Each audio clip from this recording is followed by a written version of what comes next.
ಇವತ್ತು ಇಡೀ ಭಾರತ ದೇಶದಲ್ಲಿ ನೀವು ಯಾವುದೇ ಚಿತ್ರರಂಗದ ಕಲಾವಿದರನ್ನು ಕೇಳಿದ್ರೆ ಮೊದಲು ಬರ್ತಕ್ಕಂಥ ಹೆಸರು ಡಾಕ್ಟರ್ ರಾಜ್ಕುಮಾರ್. ಎರಡನೇ ಹೆಸರು ಅಂತ ಬರೋದಾದರೆ ಅದು ವಿಷ್ಣುವರ್ಧನ್ ಹೆಸರು ಅಂತಲೇ ಬರೋದು.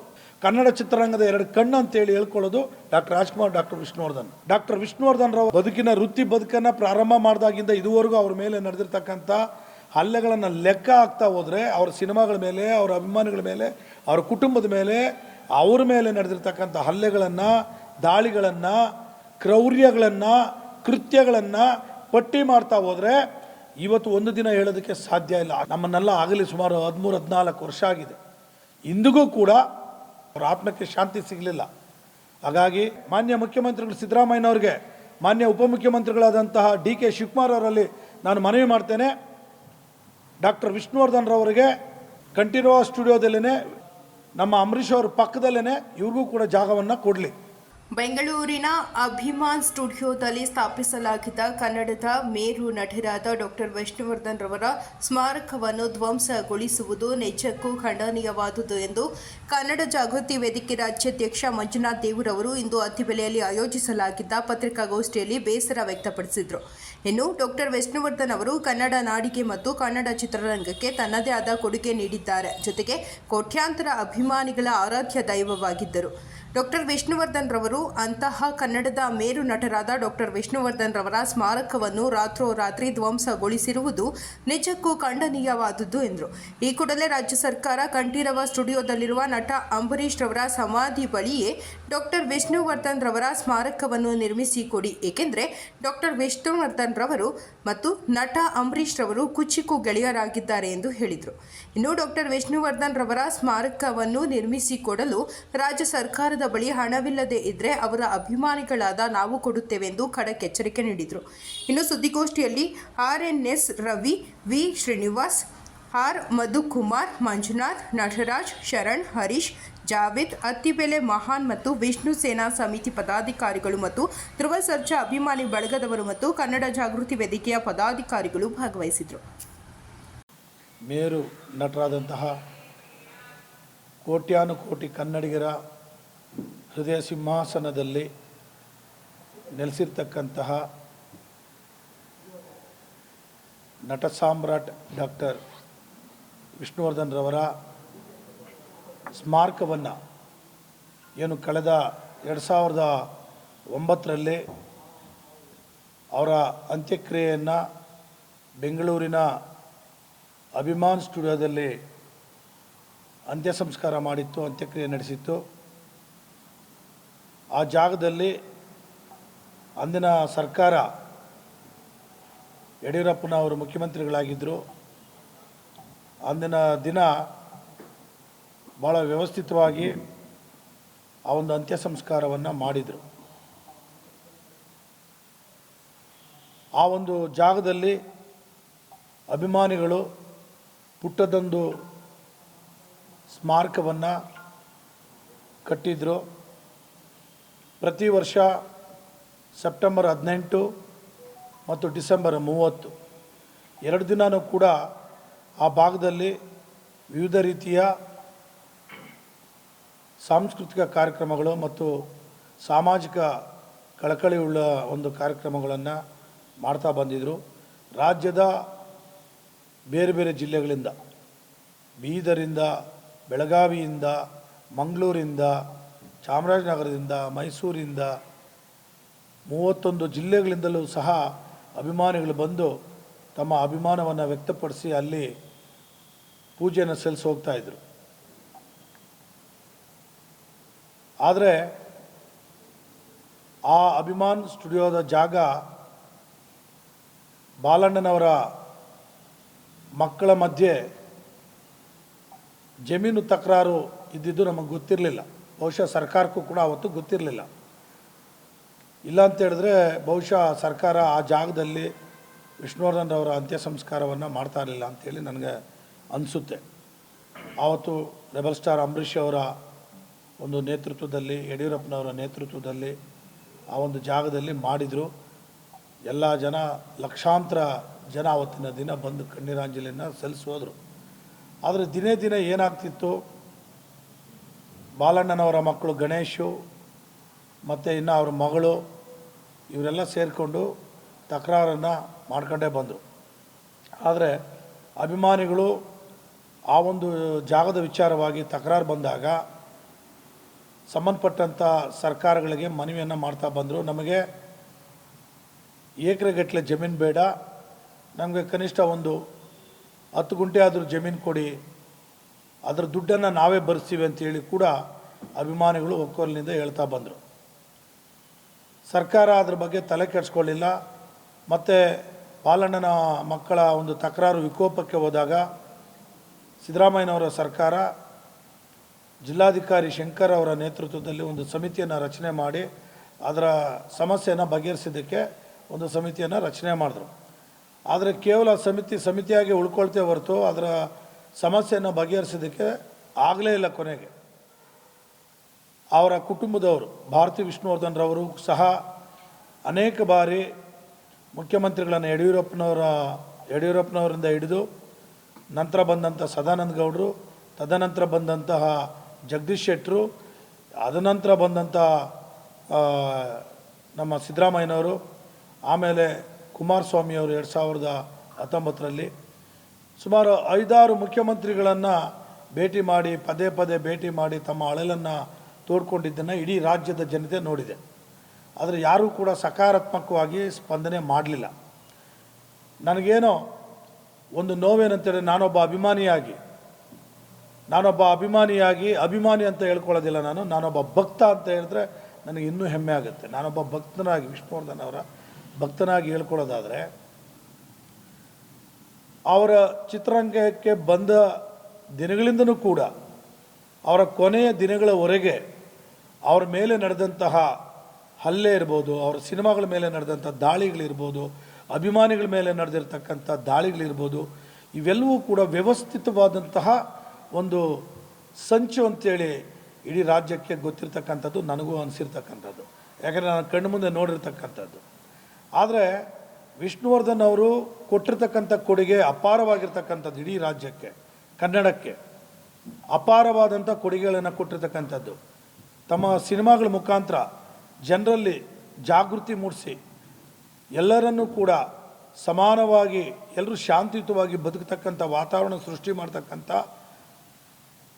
ಸ್ನೇಹ ಸಂಬಂಧಗಳಿಗೆ ಬೆಲೆ ಕೊಡ್ತಕ್ಕಂತಹ ಸಿನಿಮಾಗಳನ್ನು ತೆಗೆದು ಎಲ್ಲರನ್ನು ಒಂದು ಕುಟುಂಬವನ್ನಾಗಿ ಮಾಡ್ತಕ್ಕಂಥ ಸಿನಿಮಾಗಳನ್ನು ತೆಗೆದು, ಕಾವೇರಿ ವಿವಾದ ಇರ್ಬೋದು, ಅದು ಮೇಕೆದಾಟು ವಿವಾದ ಇರ್ಬೋದು, ಆಮೇಲೆ ಗೋಕಾಕ್ ಚಳವಳಿ, ನಿಮ್ಗೆ ತಿಳಿದಿರಲಿ, ಗೋಕಾಕ್ ಚಳವಳಿಯಲ್ಲಿ ಮೊಟ್ಟ ಮೊದಲ ಬಾರಿಗೆ ಒಬ್ಬ ಸಿನಿಮಾ ನಟ ಭಾಗವಹಿಸಿದ್ದು ವಿಷ್ಣುವರ್ಧನ್ ಅವರು. ಅದು ಮೈಸೂರಲ್ಲಿ, ಅದಕ್ಕೆ ಪೂರಕವಾದಂಥ ದಾಖಲೆನೂ ಕೂಡ ಇದೆ. ನಂತರ ಬೆಂಗಳೂರಲ್ಲಿ ಕವಿಗಳು ಸಾಹಿತಿಗಳು ಹೋರಾಟ ಮಾಡಿದಂಥ ಸಂದರ್ಭದಲ್ಲಿ ಅದು ಯಶಸ್ವಿ ಆಗಲಿಲ್ಲ. ಆಮೇಲೆ ರಾಜ್ಕುಮಾರ್ ಅಂತ ದೊಡ್ಡ ಮೇರು ನಟರು ಬಂದರು, ಸೇರಿಕೊಂಡ್ರು. ಇಂತಹ ಅನೇಕ ಹೋರಾಟಗಳನ್ನು ಮಾಡಿರ್ತಕ್ಕಂಥ ಒಬ್ಬ ಮೇರು ಕಲಾವಿದ ಡಾಕ್ಟರ್ ವಿಷ್ಣುವರ್ಧನ್ ಅವರಿಗೆ ಪ್ರತಿ ದಿನವೂ ನಿತ್ಯವೂ ಕೂಡ ಅವ್ರಿಗೆ ನೋವನ್ನೇ ಕೊಟ್ಕೊಂಡು ಬಂದಿರತಕ್ಕಂಥದ್ದನ್ನು, ಅವರ ಜೀವನ ಚರಿತ್ರೆ ಏನಾದರೂ ಸತ್ಯ ಘಟನೆಯನ್ನು ಏನಾದರೂ ನಾವು ಬರೆದು ಬಿಟ್ಟರೆ ಕಣ್ಣಲ್ಲಿ ನೀರು ಬರೋದಿಲ್ಲ, ರಕ್ತ ಬರುತ್ತೆ.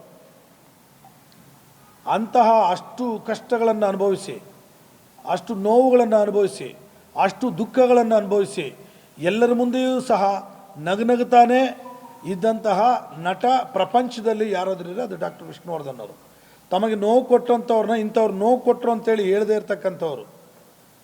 ಅಂಥ ಮಾನವೀಯ ಮೌಲ್ಯಗಳನ್ನು ಇಟ್ಕೊಂಡಿದ್ದಂತಹ ಏಕೈಕ ವ್ಯಕ್ತಿ ಡಾಕ್ಟರ್ ವಿಷ್ಣುವರ್ಧನ್ ಅವರು. ಎಲ್ಲ ಕಲಾವಿದರ ಜೊತೆ ಚೆನ್ನಾಗಿದ್ದರು, ಎಲ್ಲ ರಾಜಕಾರಣಿಗಳ ಜೊತೆ ಚೆನ್ನಾಗಿದ್ದರು, ಎಲ್ಲರ ಅಚ್ಚುಮೆಚ್ಚಿನ ಕಲಾವಿದರಾಗಿದ್ದರು. ಅಂಥ ಕಲಾವಿದನಿಗೆ ಇವತ್ತು ಬೆಂಗಳೂರು ನಗರದಲ್ಲಿ, ರಾಜ್ಯದ ರಾಜಧಾನಿ ಬೆಂಗಳೂರು ನಗರದಲ್ಲಿ ಕನಿಷ್ಠ ಒಂದು 10 ಗುಂಟೆ ಜಮೀನನ್ನು ಸರ್ಕಾರ ಅವ್ರಿಗೆ ಮಂಜೂರು ಮಾಡೋಕ್ಕಾಗಲಿಲ್ಲ. ಯಾವುದೋ ಒಂದು ತಕರಾರು ಜಮೀನನ್ನು ಕೊಟ್ಬಿಟ್ಟು ಇಲ್ಲಿವರೆಗೂ ಕೋರ್ಟ್ನ ವ್ಯಾಜ್ಯಗಳಲ್ಲೇ ಅವರ ಕುಟುಂಬನೂ ಸುಸ್ತಾದರು, ಕೊನೆಗೆ ಅಭಿಮಾನಿಗಳು ಸುಸ್ತಾದರು. ಇವತ್ತು ಮನಸ್ಸು ಮಾಡಿದರೆ ಅವರು ಕಂಠೀರವ ಸ್ಟುಡಿಯೋದಲ್ಲೇ ಅವ್ರಿಗೆ ಅಂತ್ಯಕ್ರಿಯೆ ಜಾಗ ಕೊಡ್ಬೋದಾಗಿತ್ತು. ಆದರೆ ಕೊಡಲಿಲ್ಲ ಅದು. ಆದರೆ ನಾನು ಇವತ್ತು ಒಂದು ಒತ್ತಾಯವನ್ನು ಸರ್ಕಾರಕ್ಕೆ ಮಾಡ್ತೇನೆ. ಇವತ್ತು ಅಭಿಮಾನ್ ಸ್ಟುಡಿಯೋದಲ್ಲಿ ಜಾಗ, ಅಲ್ಲೂ ಕೂಡ ತಕರಾರು. ಮೇಲ್ಕೋಟೆನಲ್ಲಿ ಕೊಟ್ಟಿದ್ದರು, ಅದು ಕೂಡ ತಕರಾಲಾಗಿ ಅದು ಕೋರ್ಟಿಂದನೇ ಇತ್ಯರ್ಥ ಆಯಿತು. ನಮಗೆ ಈಗ ಅಂಬರೀಷ್ ಅವರು, ವಿಷ್ಣುವರ್ಧನ್ ಅವರು, ಕುಚುಕು ಗೆಳೆಯರು ಇವತ್ತು ಅವರನ್ನು ಅಂತ್ಯ ಸಂಸ್ಕಾರ ಮಾಡಿರ್ತಕ್ಕಂಥ ಕಂಠೀರವ ಸ್ಟುಡಿಯೋದಲ್ಲೇ ವಿಷ್ಣುವರ್ಧನ್ ಅವ್ರಿಗೂ ಕೂಡ ಪಕ್ಕದಲ್ಲೇ ಜಾಗ ಕೊಡಲಿ. ಈಗ ನಮಗೆ ಅಭಿಮಾನ ಸ್ಟುಡಿಯೋ ಬೇಡ, ಬಿಟ್ಬಿಡಿ, ಅದೇನಾದರೂ ಮಾಡ್ಕೊಳ್ಳಿ. ಇವತ್ತು ಸರ್ಕಾರಕ್ಕೆ, ಮಾನ್ಯ ಮುಖ್ಯಮಂತ್ರಿಗಳು ಸಿದ್ದರಾಮಯ್ಯನವ್ರಿಗೆ, ಮಾನ್ಯ ಉಪಮುಖ್ಯಮಂತ್ರಿಗಳಾದಂತಹ DK ಶಿವಕುಮಾರ್ ಅವರಲ್ಲಿ ನಾನು ಮನವಿ ಮಾಡ್ತೇನೆ, ಡಾಕ್ಟರ್ ವಿಷ್ಣುವರ್ಧನ್ ರವರಿಗೆ ಕಂಠೀರವ ಸ್ಟುಡಿಯೋದಲ್ಲೇ ನಮ್ಮ ಅಂಬರೀಷ್ ಅವ್ರ ಪಕ್ಕದಲ್ಲೇ ಇವ್ರಿಗೂ ಕೂಡ ಜಾಗವನ್ನು ಕೊಡಲಿ. ಇದನ್ನು ನಾನು ಒತ್ತಾಯವನ್ನು ಮಾಡ್ತಾ ಇದ್ದೇನೆ. ಯಾಕಂದರೆ ಈ ಹಿಂದೆ ಪತ್ರಕರ್ತರು ನಮ್ಮ ಡಾಕ್ಟರ್ ಶಿವರಾಜ್ ಕುಮಾರ್ ಅವ್ರನ್ನ ಕೇಳ್ತಾರೆ, ಈ ಅಭಿಮಾನ ಸ್ಟುಡಿಯೋ ಸಮಸ್ಯೆ ಬಗ್ಗೆ ಅವ್ರನ್ನ ಕೇಳಿದಾಗ ಅವರ ಸ್ಮಾರಕವನ್ನು ಕಂಠೀರವ ಸ್ಟುಡಿಯೋದಲ್ಲಿ ಅಂಬರೀಷ್ ಅವರ ಪಕ್ಕದಲ್ಲಿ ಮಾಡ್ಬೋದಲ್ಲ, ಆವಾಗ ಬ್ರಹ್ಮ ವಿಷ್ಣು ಮಹೇಶ್ವರರು ಅಂತೇಳಿ 3 ಕಲಾವಿದರು, ಏನು doctor Rajkumar, doctor Vishnuvardhan, doctor Ambareesh ಅವ್ರದ್ದು 3 ಜನದ್ದು ಒಂದೇ ಕಡೆ ಮಾಡ್ಬೋದಲ್ಲ ಅಂದಾಗ ಖಂಡಿತವಾಗಲೂ ಮಾಡಬಹುದು, ಅದಕ್ಕೆ ನನ್ನ ಸಹಮತ ಇದೆ ಅಂತೇಳಿ ಶಿವರಾಜ್ ಕುಮಾರ್ ಅವರು ಹೇಳಿದರು.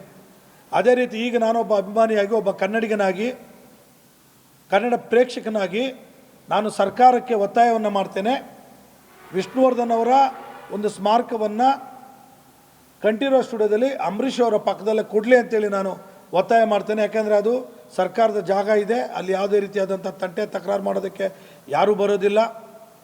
ಅದು ನೇರವಾಗಿ ನಿರ್ಧಾರ ತೆಗೆದುಕೊಳ್ತಕ್ಕಂಥ ಒಂದು ಶಕ್ತಿ ಸರ್ಕಾರಕ್ಕಿದೆ. ಹಾಗಾಗಿ ನಾನು ಮನವಿಯನ್ನು ಮಾಡ್ತಾಯಿದ್ದೇನೆ, ಅಲ್ಲಿ ಕೊಡಲಿ ಅಂತೇಳಿ ನಾನು ಒತ್ತಾಯ ಮಾಡ್ತೇನೆ.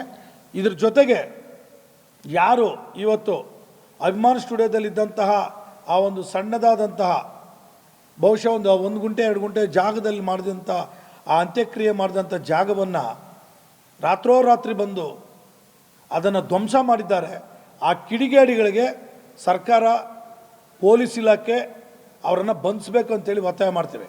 ಇಲ್ಲ ಅಂತೇಳಿದ್ರೆ ರಾಜ್ಯ ಮಟ್ಟದಲ್ಲಿ ಲಕ್ಷಾಂತರ ಕೋಟ್ಯಾಂತರ ವಿಷ್ಣುವರ್ಧನ್ ರವರ ಅಭಿಮಾನಿಗಳು ಮತ್ತು ಕನ್ನಡ ಅಭಿಮಾನಿಗಳು, ಎಲ್ಲ ಚಲನಚಿತ್ರ ಕಲಾವಿದರ, ಕನ್ನಡ ಕಲಾವಿದರ ಅಭಿಮಾನಿಗಳು ಎಲ್ಲರೂ ಕೂಡ ಒಗ್ಗಟ್ಟಾಗಿ ಅದರ ವಿರುದ್ಧ ಹೋರಾಟ ಮಾಡೋದಕ್ಕೆ ಅವಕಾಶ ಮಾಡಿಕೊಡ್ಬೇಡಿ, ಅದನ್ನು ಮಾಡಿಕೊಡಿ. ಆ ಕಿಡಿಗೇಡಿಗಳನ್ನು ಬಂಧಿಸಿ, ಅವನು ಯಾರೋ ಇವ ರಾತ್ರೋರಾತ್ರಿ ಬಂದು ಲಕ್ಷಾಂತರ ಜನ, ಕೋಟ್ಯಾಂತರ ಜನ ಪೂಜಿಸ್ತಕ್ಕಂಥ ಆ ಜಾಗವನ್ನು ಕಳ್ಳತನದಲ್ಲಿ ಭಯಭೀತರಾಗಿ ಅವತ್ತು ಹೊಡೆದಿದ್ದಾರೆ ಮೊನ್ನೆ ರಾತ್ರಿ. ಇದು ನೋವಿನ ವಿಚಾರ. ಇದನ್ನು ಹೇಳ್ಕೊಳ್ಳೋಕ್ಕಾಗದಷ್ಟು ನೋವಾಗ್ತದೆ ನನಗೆ ವೈಯಕ್ತಿಕವಾಗಿ. ಹಾಗಾಗಿ ವೃತ್ತಿ ಬದುಕನ್ನು ಪ್ರಾರಂಭ ಮಾಡಿದಾಗಿಂದ ಇದುವರೆಗೂ ಅವ್ರ ಮೇಲೆ ನಡೆದಿರ್ತಕ್ಕಂಥ ಹಲ್ಲೆಗಳನ್ನು ಲೆಕ್ಕ ಹಾಕ್ತಾ ಹೋದರೆ, ಅವರ ಸಿನಿಮಾಗಳ ಮೇಲೆ, ಅವರ ಅಭಿಮಾನಿಗಳ ಮೇಲೆ, ಅವರ ಕುಟುಂಬದ ಮೇಲೆ, ಅವ್ರ ಮೇಲೆ ನಡೆದಿರ್ತಕ್ಕಂಥ ಹಲ್ಲೆಗಳನ್ನು, ದಾಳಿಗಳನ್ನು, ಕ್ರೌರ್ಯಗಳನ್ನು, ಕೃತ್ಯಗಳನ್ನು ಪಟ್ಟಿ ಮಾಡ್ತಾ ಹೋದರೆ ಇವತ್ತು ಒಂದು ದಿನ ಹೇಳೋದಕ್ಕೆ ಸಾಧ್ಯ ಇಲ್ಲ. ಅಷ್ಟು ನೋವನ್ನು ಅನುಭವಿಸಿರ್ತಕ್ಕಂಥದ್ದು. ಅವರಿಗಾಗಲೇ ನಮ್ಮನ್ನೆಲ್ಲ ಆಗಲಿ ಸುಮಾರು 13-14 ವರ್ಷ ಆಗಿದೆ. ಇಂದಿಗೂ ಕೂಡ ಅವ್ರ ಆತ್ಮಕ್ಕೆ ಶಾಂತಿ ಸಿಗಲಿಲ್ಲ. ಹಾಗಾಗಿ ದಯಮಾಡಿ ಮೊನ್ನೆ ನಡೆದಿರ್ತಕ್ಕಂಥ ಅವರ ಸಮಾಧಿ ಮೇಲೆ ನಡೆದಿರ್ತಕ್ಕಂಥ ದಾಳಿ, ಅವ್ರ ಮೇಲೆ ನಡೆದಿರ್ತಕ್ಕಂಥದ್ದು, ಆ ಸಮಾಧಿ ಮೇಲೆ ನಡೆದಿರ್ತಕ್ಕಂಥ ದಾಳಿ ಅಲ್ಲ, ಅದು ಅಭಿಮಾನಿಗಳ ಮೇಲೆ ನಡೆದಿರ್ತಕ್ಕಂಥ ದಾಳಿ, ವಿಷ್ಣುವರ್ಧನ್ ಅವರ ಮೇಲೆ ನಡೆದಿರ್ತಕ್ಕಂಥ ದಾಳಿ. ಇದನ್ನು ನಾನು ಖಂಡಿಸ್ತೇನೆ, ಉಗ್ರವಾಗಿ ಖಂಡಿಸ್ತೇನೆ. ಆ ದಾಳಿಗೆ ಕಾರಣಕರ್ತರಾದಂಥ ಯಾರೇ ಆಗಲಿ ಅವರನ್ನು ಬಂಧಿಸಬೇಕು ಅಂತೇಳಿ ಸರ್ಕಾರವನ್ನು, ಪೊಲೀಸ್ ಇಲಾಖೆಯನ್ನು ನಾನು ಒತ್ತಾಯ ಮಾಡ್ತೇನೆ. ಕರ್ನಾಟಕ ರಾಜ್ಯದಲ್ಲಿ ಶಾಂತಿ ಸುವ್ಯವಸ್ಥೆ ಚೆನ್ನಾಗಿರಬೇಕು ಅಂತೇಳಿದ್ರೆ ಇಂಥ ಕಿಡಿಗೇಡಿಗಳಿಗೆ ಅವಕಾಶ ಮಾಡಿಕೊಡ್ಬಾರ್ದು, ಅವ್ರ ಆಚೆ ಓಡಾಡೋದಕ್ಕೆ ಅವಕಾಶ ಮಾಡಿಕೊಡ್ಬಾರ್ದು. ವಿಷ್ಣುವರ್ಧನ್ ಅಭಿಮಾನಿಗಳು ಯಾವತ್ತೂ ಕೂಡ ಶಾಂತಿ ಪ್ರಿಯರು. ವಿಷ್ಣುವರ್ಧನ್ ಅವರು ಅದನ್ನೇ ಹೇಳ್ಕೊಟ್ಟೋಗಿರೋದು, ಶಾಂತಿಯಿಂದ ವರ್ತಿಸಿದ್ರೆ. ಯಾಕಂದರೆ ಅವರು ಕೂಡ ಶಾಂತಿಯುತವಾಗಿ ಇದ್ದರು, ಶಾಂತಿ ಮೂರ್ತಿಯಾಗಿದ್ದರು. ನಾವು ಕೂಡ ಹಾಗೇ ಇದ್ದೀವಿ. ಇಡೀ ಲಕ್ಷಾಂತರ ಜನ, ಕೋಟ್ಯಾಂತರ ಜನ ಇಡೀ ರಾಜ್ಯದಲ್ಲಿ. ಹಾಗಾಗಿ ಇವತ್ತು ಅವರನ್ನು ಬಂಧಿಸಬೇಕು. ಮತ್ತು ಈ ಸ್ಮಾರಕವನ್ನು ಅಲ್ಲಿ ಇಲ್ಲಿ ಅಂತ ಹೇಳೋದಕ್ಕಿಂತ ನೇರವಾಗಿ ಕಂಠೀರವ ಸ್ಟುಡಿಯೋದಲ್ಲಿ ಅಂಬರೀಷ್ ರವರ ಪಕ್ಕದಲ್ಲೇ ಒಂದು ಸ್ಮಾರಕವನ್ನು ಕಟ್ಟೋದಕ್ಕೆ ಸರ್ಕಾರ ಅವಕಾಶ ಮಾಡಬೇಕು ಅಂತೇಳಿ ಅವಕಾಶ ಮಾಡಿಕೊಡ್ಬೇಕು ಅಭಿಮಾನಿಗಳಿಗಾಗಿ. ಕೆಲವರು ಯಾರೋ ಹೇಳಿದ್ರಂತೆ ಅವ್ರ ಕುಟುಂಬದವ್ರು ಬಂದಿಲ್ಲ ಅಂತ. ಕುಟುಂಬ ಇದುವರೆಗೂ ಅಂಬರೀಷ್ ಅವರ, ವಿಷ್ಣುವರ್ಧನ್ ಅವರ ಕುಟುಂಬನ ನೋಡಿಕೊಂಡು ನಾವು ಯಾರೂ ಅಭಿಮಾನಿಗಳಾಗಲಿಲ್ಲ. ಇದು ಸ್ಪಷ್ಟನೆ ಮಾಡ್ತಾ ಇದ್ದೀನಿ ನಾನು. ವಿಷ್ಣುವರ್ಧನ್ ಅವ್ರನ್ನ ನೋಡಿಕೊಂಡು ನಾವು ಅಭಿಮಾನಿಗಳಿಗೆ ಆಗಿದ್ದೇವೆ ಹೊರತು ವಿಷ್ಣುವರ್ಧನ್ ಅವರ ಕುಟುಂಬವನ್ನು ನೋಡಿ ಅಲ್ಲ. ವಿಷ್ಣುವರ್ಧನ್ ಅವರ ಕುಟುಂಬದ ಬಗ್ಗೆ ನಮಗೆ ಗೌರವ ಇದೆ. ಭಾರತೀಯವ್ರ ಮೇಲೆ, ಭಾರತಿ ವಿಷ್ಣುವರ್ಧನ್ ಅವ್ರ ಮೇಲೆ ಅಭಿಮಾನ ಇದೆ, ಗೌರವ ಇದೆ. ಅದಕ್ಕಿಂತ ಮುಂಚಿತವಾಗಿ ಡಾಕ್ಟರ್ ವಿಷ್ಣುವರ್ಧನ್ ಅಂತ ಹೇಳಿದ್ರೆ ಪ್ರಾಣ ಬಿಡ್ತಕ್ಕಂಥ ಅಭಿಮಾನಿಗಳು, ನನ್ನಂಥ ಅಭಿಮಾನಿಗಳು ಕೋಟ್ಯಾಂತರ ಜನ ಇಡೀ ರಾಜ್ಯದಲ್ಲಿದ್ದಾರೆ. ಅವರ ಕುಟುಂಬದಿಂದ ಅಲ್ಲ, ಈಗ ಅವರು ಅನೇಕ ಇತಿಹಾಸಕಾರರಿದ್ದಾರೆ ಈ ರಾಜ್ಯದಲ್ಲಿ, ಈ ದೇಶದಲ್ಲಿ. ಅವರ ಕುಟುಂಬಗಳನ್ನು ಕೇಳ್ಕೊಂಡೆಲ್ಲ ಮಾಡಿರ್ತಕ್ಕಂಥದ್ದು ಸ್ಮಾರಕಗಳನ್ನು. ಗಾಂಧಿ ಸ್ಮಾರಕ ಆಗಿದ್ದು ಅವ್ರ ಕುಟುಂಬನ ಕೇಳ್ಕೊಂಡ ಮಾಡಿದ್ರು ಇಲ್ವಲ್ಲ. ಅಂಬೇಡ್ಕರ್ ಕುಟುಂಬ, ಅಂಬೇಡ್ಕರನ್ನು ಕೇಳ್ಕೊಂಡ ಅಂಬೇಡ್ಕರ್ ಕುಟುಂಬ ಅಂಬೇಡ್ಕರ್ ಸ್ಮಾರಕ ಮಾಡಲಿಲ್ಲ. ಅಂಬೇಡ್ಕರ್ ಸ್ಮಾರಕ ಮಾಡೋದಕ್ಕೂ ಕೂಡ ಹೋರಾಟ ಆಯಿತು ಬಿಡಿ, ಅದು ಕೂಡ ನೇರವಾಗಿ ಯಾರು ಕೂಡ ಇಂಥ ಸರ್ಕಾರ ನಾವು ಮಾಡಿದ್ವಿ ಅಂತ ಹೇಳಿಲ್ಲ. ಅದು ಎಷ್ಟೋ ಸರ್ಕಾರಗಳು ಹೋದ್ಮೇಲೆ ಅವರ ಅಂಬೇಡ್ಕರ್ ಸ್ಮಾರಕ ಆಯಿತು. ಅದೇ ರೀತಿ ಇವತ್ತು ಸ್ಮಾರಕದ ವಿಚಾರ ಬಂದಾಗ ಅವರ ಕುಟುಂಬದವ್ರು ಕೇಳೋ ಅವಶ್ಯಕತೆ ಇಲ್ಲ. ವಿಷ್ಣುವರ್ಧನ್ ಅಭಿಮಾನಿಗಳೇ ಅವ್ರ ಕುಟುಂಬ, ವಿಷ್ಣುವರ್ಧನ್ ಅವರ ಅಭಿಮಾನಿಗಳೇ ಅವ್ರ ಕುಟುಂಬ, ಅವ್ರ ಪ್ರಾಣ. ಯಾಕಂದರೆ ಅವ್ರ ಕಷ್ಟ ಸುಖಗಳಲ್ಲಿ, ನೋವು ನಲಿವುಗಳಲ್ಲಿ ಇದ್ದಂಥವ್ರು, ಕಟೌಟ್ ಹಾಕ್ದವರು, ಹಾರ ಹಾಕ್ದವರು, ಪಟಾಕಿ ಸಿಡಿಸಿದವರು, ಹೂವಿನ ಅಭಿಷೇಕ ಮಾಡಿದವರು, ಹಾಲಿನ ಅಭಿಷೇಕ ಮಾಡಿದಂಥವ್ರು, ಅವರ ಕಟೌಟ್ಗಳನ್ನು ಸ್ಟಾರ್ಗಳು ಕಟ್ಟಿದವರು, ಹಾಲಿನ ಅಭಿಷೇಕ ಮಾಡಿದವರು, ಅವ್ರನ್ನ ಹೊತ್ತು ಮೆರವಣಿಗೆ ಮಾಡಿದವರು ವಿಷ್ಣುವರ್ಧನ್ ಅವರ ಅಭಿಮಾನಿಗಳು. ವಿಷ್ಣುವರ್ಧನ್ ಅಭಿಮಾನಿಗಳು ಅವ್ರ ಕುಟುಂಬ. ಹಾಗಾಗಿ ನಮ್ಮ ಕುಟುಂಬದ ಆಸ್ತಿ, ಅಭಿಮಾನಿಗಳ ಆಸ್ತಿ, ಕನ್ನಡಿಗರ ಆಸ್ತಿ, ಕನ್ನಡ ಸಂಸ್ಕೃತದ ರಾಯಭಾರಿ ಡಾಕ್ಟರ್ ವಿಷ್ಣುವರ್ಧನ್ ರವರ ಸ್ಮಾರಕವನ್ನು ದಯಮಾಡಿ ನೀವು ಅಲ್ಲಿ ಇಲ್ಲಿ ಅಂತ ಏನೋ ಕಾರಣ ಹೇಳಕ್ಕೆ ಹೋಗ್ಬೇಡಿ. ಕುಚುಕು ಗೆಳೆಯರಾದಂಥ ಡಾಕ್ಟರ್ ಅಂಬರೀಷ್ ರವರ ಸ್ಮಾರಕದ ಪಕ್ಕದಲ್ಲೇ ವಿಷ್ಣುವರ್ಧನ್ ಅವ್ರಿಗೂ ಕೂಡ ಸ್ಮಾರಕವನ್ನು ಕಟ್ಟೋದಕ್ಕೆ ಜಾಗ ಕೊಡಬೇಕು. ಮತ್ತು ನಿನ್ನೆ ಧ್ವಂಸಗೊಳಿಸಿರ್ತಕ್ಕಂಥ ಜಾಗವನ್ನು ವಿಷ್ಣುವರ್ಧನ್ ಅವರ ಆ ಒಂದು ಅಂತ್ಯಕ್ರಿಯೆ ನಡೆದ ಜಾಗದಲ್ಲಿದ್ದಂಥ ಸ್ಮಾರಕವನ್ನು ಧ್ವಂಸ ಮಾಡಿರ್ತಕ್ಕಂಥ ಕಿಡಿಗೇಡಿಗಳನ್ನು ಬಂಧಿಸಬೇಕಂತೇಳಿ ಕನ್ನಡ ಜಾಗೃತಿ ವೇದಿಕೆಯಿಂದ ಒತ್ತಾಯ ಮಾಡ್ತೇನೆ. ಈಗ ನೀವು ಕಂಠೀರವ ಸ್ಟುಡಿಯೋದಲ್ಲಿ ಕೊಟ್ಟರೆ ಸ್ವಲ್ಪ ಕೆಲವೊಂದು ಅಭಿಮಾನಿಗಳು ಅಭಿಮಾನಿಸ್ತಿರಬೇಕು ಜಾಗ ಅಂತಂದ್ರೆ ಕೆಲವೊಂದು ಕಡೆ ಗೊಂದಲ ಉಂಟಾಗ್ತಾ ಇದೆ ಅಂತಲ್ಲ. ಇಲ್ಲ, ಈಗ ಅದು ನ್ಯಾಯಾಲಯದಲ್ಲಿ ಆ ವ್ಯಾಜ್ಯಗಳು ಇರೋದ್ರಿಂದ, ಆಮೇಲೆ ಬಾಲಣ್ಣನವರ ಮಕ್ಕಳು ಆ ವಿಷಯವನ್ನು ಕಳೆದ 10 ವರ್ಷಗಳಿಂದ ನಿರಂತರವಾಗಿ ಅದನ್ನು ಕೋರ್ಟಲ್ಲಿ ಇತ್ಯರ್ಥ ಆಗದೇ ಇರತಕ್ಕಂಥ ಸಮಸ್ಯೆಯನ್ನು ಇಟ್ಕೊಂಡಿರೋದ್ರಿಂದ ನಮಗೆ ಅವರು ಏನಾದರೂ ಮಾಡ್ಕೊಳ್ಳಿ, ಸರ್ಕಾರ ಮುಟ್ಗೋಲು ಹಾಕ್ಕೊಳ್ಳಿ ಆ ಜಮೀನ. ಯಾಕಂದರೆ ನೋಡಿ, ಆ ಜಮೀನು 20 ಎಕರೆ ಜಮೀನನ್ನು ಅವ್ರಿಗೆ ಲೀಸ್ಗೆ ಕೊಟ್ಟಿರ್ತಕ್ಕಂಥದ್ದು, ಅವ್ರಿಗೇನು ಕ್ರಯ ಮಾಡಿಕೊಟ್ಟಿಲ್ಲ ಬಾಲಣ್ಣನ ಮಕ್ಕಳಿಗೆ ಸರ್ಕಾರ. ಆದರೆ ಅವರು ಸ್ವಂತ ಪಿತ್ರಾರ್ಜಿತ ಆಸ್ತಿ ಅಂತ ಹೇಳ್ಬಿಟ್ಟು ಅವ್ರು ಭಾಗಾಂಶ ಕೇಳಿಕೊಂಡು ಕಿತ್ತಾಡ್ಕೊಂಡು ಕೋರ್ಟ್ಗೆ ಹೋಗಿದ್ದಾರೆ. ಇವತ್ತು ಅಭಿಮಾನಿಗಳು ಇವತ್ತು ಆ ವಿಷಯವಾಗಿ ಏನಾದರೂ ಧ್ವನಿ ಎತ್ತಿದ್ರೆ ಬಾಲಣ್ಣ ಮಕ್ಕಳು ಕೂಡ ಜಮೀನು ಸಿಗೋದಿಲ್ಲ. ಕ್ರಯಕ್ಕೆ ಕೊಟ್ಟಿಲ್ಲ ಸರ್ಕಾರ, ಅವರಿಗೆ ಭೋಗಿಗೆ ಕೊಟ್ಟಿರ್ತಕ್ಕಂಥದ್ದು ಜಮೀನನ್ನ. ಅದನ್ನು ಸರ್ಕಾರ ಯಾವತ್ತು ಬೇಕಾದರೂ ವಾಪಸ್ ತೆಗೆದುಕೋಬೋದು. ಆ ನಿಟ್ಟಿನಲ್ಲಿ ಅದಕ್ಕಾಗಿಯೇ ಸರ್ಕಾರ ಅಲ್ಲಿ 1 ಎಕರೆ ಜಮೀನನ್ನು ಕೊಟ್ಟಿದ್ದು. ಆದರೆ ಇವತ್ತು ಅವ್ರದ್ದೇ ಸ್ವಂತ ಜಮೀನು ಅಂತೇಳಿ ಆಗ್ತಾಯಿದ್ದಾರೆ. ಬಟ್ ಮುಂದಿನ ದಿನಗಳಲ್ಲಿ ಖಂಡಿತವಾಗಲೂ ಅದಕ್ಕೆ ಅಭಿಮಾನಿಗಳು ಅಥವಾ ಸರ್ಕಾರ ತಕ್ಕ ಪಾಠವನ್ನು, ಬಾಲಣ್ಣನ ಮಗನಾದಂಥ ಅವನು ಯಾರೋ ಗಣೇಶ್ ಅಂತಿದ್ದಾನೆ, ಬಾಲಣ್ಣ ಅವರ ಮೊಮ್ಮಗ ಯಾರೋ ಕಾರ್ತಿಕ್ ಅಂತವನಿಗೆ ತಕ್ಕ ಪಾಠ ಕಲಿಸೋದಕ್ಕೆ ನಾವು ಕೂಡ ಸುಮ್ಮನೆ ಕೂರೋದಿಲ್ಲ. ಅದು ಸಂಬಂಧಪಟ್ಟಂಥ ದಾಖಲೆಗಳನ್ನು ತೆಗೆದುಕೊಂಡು ಅದು ಸರ್ಕಾರದ ವಶಕ್ಕೆ ಕೊಡೋದಕ್ಕೆ ಏನೆಲ್ಲ ಪ್ರಯತ್ನ ಮಾಡಬೇಕು ಅದನ್ನು ಖಂಡಿತವಾಗಿ ಮಾಡ್ತೀವಿ ಅಂತೇಳಿ ಸಂದರ್ಭದಲ್ಲಿ ಹೇಳಲಿಕ್ಕೆ ಬಯಸ್ತೇನೆ. ಈಗ ಕೋರ್ಟ್ ಆದೇಶನ ಪಾಲನೆ ಮಾಡಬೇಕಾಗಿರೋದು ಪೊಲೀಸರ ಕರ್ತವ್ಯ ಕೂಡ ಆಗಿರುತ್ತೆ. ಅಲ್ಲ, ಇನ್ನು ಖಂಡಿತ ಪಾಲನೆ ಮಾಡಲಿ. ನಾವು ನ್ಯಾಯಾಲಯಕ್ಕೆ ಖಂಡಿತವಾಗಲೂ ಗೌರವನ ಕೊಡ್ತೇವೆ. ಆದರೆ ಇವತ್ತು ಉದ್ದೇಶಪೂರ್ವಕವಾಗಿ ಕೋರ್ಟ್ನ ಆದೇಶವನ್ನು ಬರುವಂಗೆ ಮಾಡಿರ್ತಕ್ಕಂಥವರು ಬಾಲಣ್ಣನ ಮಕ್ಕಳು. ಯಾಕಂದರೆ ಅದು ಭೋಗಿಗೆ ಕೊಟ್ಟಿರ್ತಕ್ಕಂಥ ಜಾಗ ಅದು. ಆಮೇಲೆ ನಿನ್ನೆ ನಡೆದಂಥದ್ದು ಅಭಿಮಾನಿಗಳನ್ನು ಬಂಧಿಸಿರ್ತಕ್ಕಂಥದ್ದು ಕೂಡ ನೋಡಿ, ಅದನ್ನು ಬಿಟ್ಟಿದ್ದೆ ನಾನು. ಅಭಿಮಾನಿಗಳನ್ನು ಆ ಜಾಗಕ್ಕೆ ಹೋಗದೇ ರೀತಿ ಬಂಧಿಸಿ 20 ಜನನ ಬಂಧಿಸಿ ಅವ್ರ ಮೇಲೆ FIR ಹಾಕಿದ್ದಾರೆ. ಆಮೇಲೆ ರಾಜ್ಯ ವಿಷ್ಣು ಸೇನಾ ಸಮಿತಿ ಡಾಕ್ಟರ್ ವಿಷ್ಣು ಸೇನಾ ಸಮಿತಿ ರಾಜ್ಯಾಧ್ಯಕ್ಷ ಆದಂಥ ವೀರಕಪುತ್ರ ಶ್ರೀನಿವಾಸ್ ಅವ್ರನ್ನು ಕೂಡ ನೆನ್ನೆ ಬಂಧಿಸಿದ್ದಾರೆ. ಇದು ಖಂಡನೀಯವಾಗಿರ್ತಕ್ಕಂಥದ್ದು. ನಮಗೆ ಬೇಕಾಗಿರ್ತಕ್ಕಂಥ ಹಕ್ಕನ್ನು ಕೇಳಕ್ಕೆ ಹೋದರೆ ಯಾವುದೇ ಮಾಹಿತಿ ಇಲ್ಲದೆ ವೀರಕಪುತ್ರ ಶ್ರೀನಿವಾಸ್ ಅವ್ರನ್ನ ಬಂಧಿಸಿರೋದು ಮತ್ತು ಅಭಿಮಾನಿಗಳನ್ನು ಬಂಧಿಸಿರ್ತಕ್ಕಂಥದ್ದು ಇದು ಖಂಡನೀಯ. ಇದು ಪ್ರಜಾಪ್ರಭುತ್ವದ ದೇಶ ಇದು. ಎಲ್ಲರೂ ಕೂಡ ಅವರ ಹಕ್ಕುಗಳನ್ನು ಕೇಳೋದಕ್ಕೆ ಅವಕಾಶಗಳಿದ್ದಾವೆ.